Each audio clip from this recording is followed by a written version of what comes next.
Hello everyone, Varun Kumar Yadav. Video के इस series में हम लोग पढ़ रहे हैं प्रश्नावली 6.2 त्रिभुज का। प्रश्नावली 6.2 चैप्टर 6 है। यह है क्वेश्चन नंबर 4। आइए क्वेश्चन नंबर 4 को शुरू करते हैं। अब तक हम लोग 1 से लेकर 3 तक क्वेश्चन देख चुके हैं। यदि आप कंसेप्ट का लेक्चर देखना चाहते हैं तो लेक्चर 1 एंड लेक्चर 2 में जाके देखिए, वहां पर डिटेल में समझाया गया है। आइए, क्वेश्चन नंबर 4 है आकृति 6.19। ये वाला आकृति डीई पैरेलल है एसी के। DE, let me change the colour. DE parallel है एसी के और डीएफ पैरेलल है एई के। डीएफ पैरेलल है एई के। तो सिद्ध कीजिए कि DF by F E, sorry B F यानी B F by F E वाला equal to BE by E C. ये कैसे आएगा? आपको हम सिंपल अप्रोच में बता दे रहे हैं कि दो त्रिभुज लीजिए, एक ए बी सी लीजिए जिसमें डी को रखिए, दूसरा ए बी ई लीजिए जिसमें डी एफ को रखिए, और उससे जो है पैरेलल जब त्रिभुज में एक आधार के सामने या एक भुजा के साथ कोई यदि लाइन पैरेलल होता है तो जो बाकी जो दो भुजाएं हैं समानुपाती होती हैं। उसी कंसेप्ट पर लाकर आप इसको प्रूफ कर सकते हैं। तो आइए शुरू करते हैं।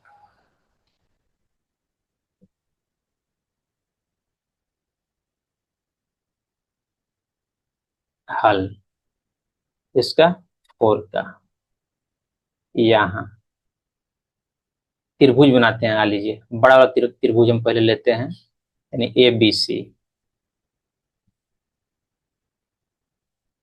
ए बी सी और ए सी के पैरेलल है D E.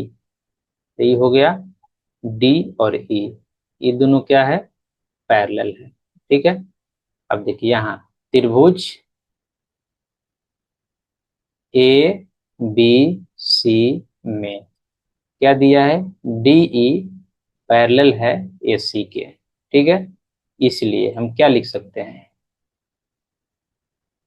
D D divide by D A equal to B E divide by E सी।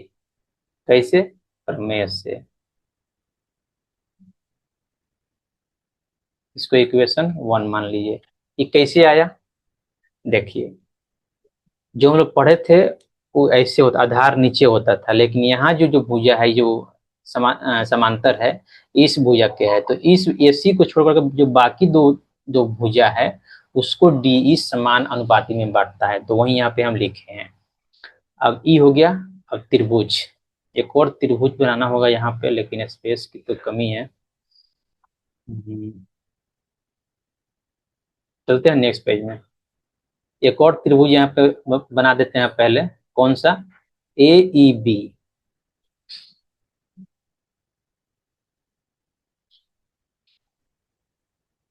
ए ई और बी, और ए के पैरेलल क्या है दिया हुआ है? D F.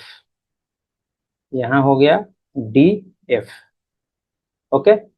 अब देखिए इसमें क्या हो जाएगा। इस त्रिभुज को लेते हैं और चलते हैं नेक्स्ट पेज में। ई पैरेलल है इसके, जस्ट यही हमको इमेज चाहिए और इमेज कोई जरूरी है नहीं। इस इक्वेशन को भी ले लेते हैं, शायद जरूरी पड़ जाए। आइए, एक समीकरण 1 हो गया। अब क्या लिखेंगे? त्रिभुज ए बी ई में जो त्रिभुज ऊपर दिख रहा है उसी में क्या दिया है? डी एफ पैरेलल है किसके? ए ई के। कहाँ से लिखे हैं हम? दिया है। चाहे तो आप यहाँ पे लिख सकते हैं, ऐसे ऊपर हम सब लिख ही दिए हैं क्या क्या दिया है। दिया है तो क्या हो जाएगा, इसलिए लिख देंगे B D divide by D A. ये वाला, इसका रेशियो और इसका रेशियो बराबर होगा, यही होता है B F divide by F E. कहाँ से हो गया? ये प्रमेय से। यदि प्रमेय का प्रूफ देखना है आपको तो जाके आपको कंसेप्ट का लेक्चर देखना पड़ेगा, लेक्चर 1 और 2। उसमें डिटेल बताया गया है कि कैसे, कहाँ से आया है फार्मूला, कैसे प्रूफ है, कौन सा प्रमेय है। अब देखिए, अब यहाँ पे एक लाइन ड्रॉ कर देते हैं। समीकरण 1 और 2 से हम क्या लिख सकते हैं?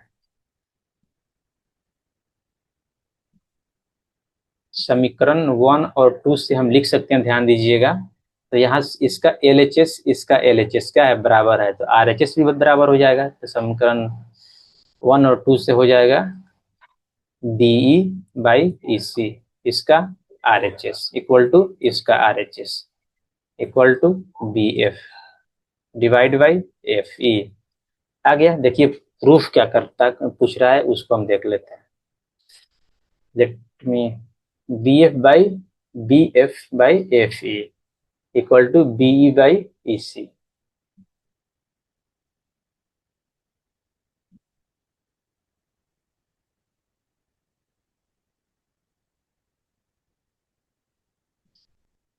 BE/EC BF/FE, तो डायरेक्ट आ ही गए, तो आंसर ही आ गया। जस्ट उसको इस साइड लिख देना है, यानी BF/FE equal to BE divide by क्या, EC।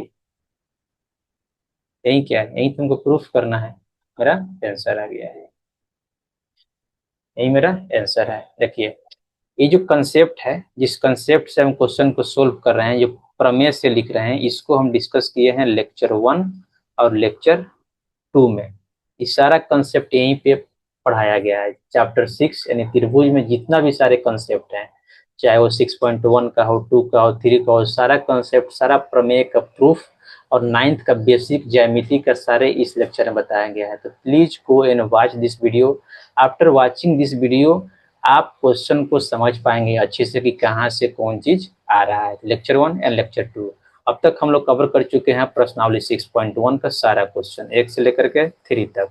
और प्रश्नावली 6.2 का भी 1 से लेकर 2 क्वेश्चन, यानी तीसरा 1 से लेकर 3 तक क्वेश्चन कवर हो चुका है। लेक्चर 0 है रोड मैप के लिए, यानी कितना important exam point of view से, तो आप वहां जाकर देख सकते हैं। यदि आप देखना चाहते हैं कि एग्जाम में कितना नंबर का पूछता है, किस तरह के क्वेश्चन आते हैं, तो आपके लिए ज़्यादा इजी रहेगा।